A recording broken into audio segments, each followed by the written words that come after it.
That's right, Dean. It's a battle on the bricks. And you know, Miami has had Ohio's number in recent years. Ohio hasn't won since 2008. But last season, Aaron Rodgers' first season, Ohio scored 26 goals, their most for the program in 1 decade. So they're definitely on the rise. It's a rare occasion when Akron gives up a goal at home. They've only given up 1 goal at home so far this season, and it was on a penalty shot. So they're going to have to really up the communication in the back line, specifically with left back Robbie Dambrot, who's in for Andrew Souders, who's the regular starter, out with an injury. Back to you, Dean. Day 1 of the NSCAA convention started out strong with the MLS Super Draft. The draft showcased exciting fans, a new league seal, and a renamed MVP trophy. I'm here with Emma Hayes, who is the manager of the Chelsea ladies team. So let's first of all talk about the World Cup. What are your predictions? Who are going to be the teams to watch?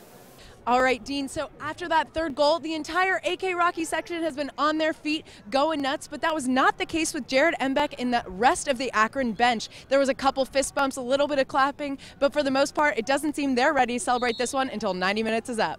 Nathan, the Bulldogs haven't quite secured that #1, but they might as well have. This game was absolute domination. I mean, it was 42-0 at the beginning of the second quarter. When Nelsonville York played River Valley, it was 28-7 as the final. The Buckeyes are a force to be reckoned with, but no one can hang with the Bulldogs. Tonight is the biggest game yet for the Ohio football team. The Bobcats take on Northern Illinois in Peden Stadium for the Bobcat Blackout.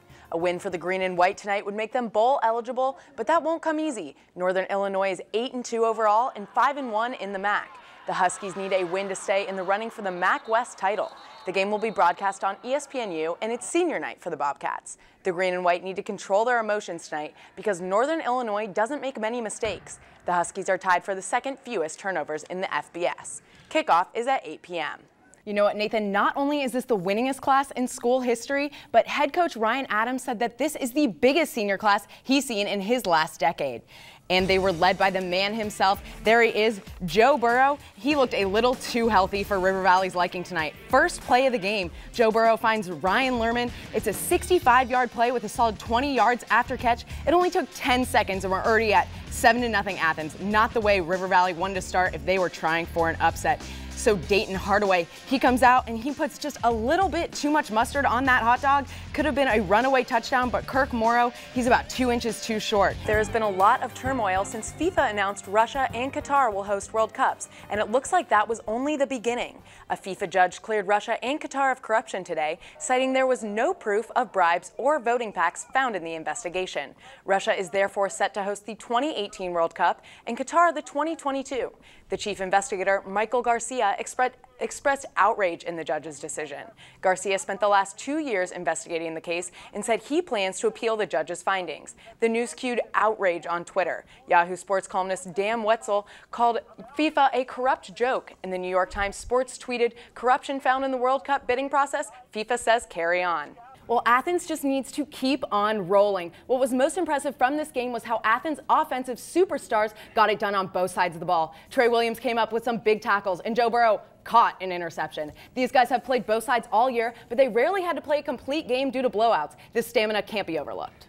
The Ohio volleyball team recorded its first sweep of the regular season against Buffalo on Friday night. The Bobcats won each set by 8 points or more and gave Buffalo its first loss in conference play. The Ohio volleyball team swept Miami to finish off the regular season undefeated. Miami was the only MAC team to take the Bobcats to 5 sets, but that was not the case on Saturday night. The Ohio wrestling team rallied from a 16-point deficit, but fell just short of a complete comeback. The Bobcats lost to Central Michigan 19-14. So hopefully with the increased popularity of this World Cup, United States college coaches begin to get a little bit more access. Billy, back to you. And what's it like to be here with this crazy home atmosphere? How does that help your team? It's going to be really interesting to see the TVC Ohio next year because it's all up for grabs. But keep an eye on those Nelsonville York Buckeyes. They're my pick. Alex Mount, Hunter Edwards, and Noah Andrews are all only sophomores. That means they're just getting their driver's licenses, Nathan. They aren't coming near their cap and gowns. Quarterback Dayton Hardaway of River Valley is also only a junior, and Cody Bartram of Meggs is only a sophomore. That's a lot of all-star names that are going to be hungry to dethrone Athens.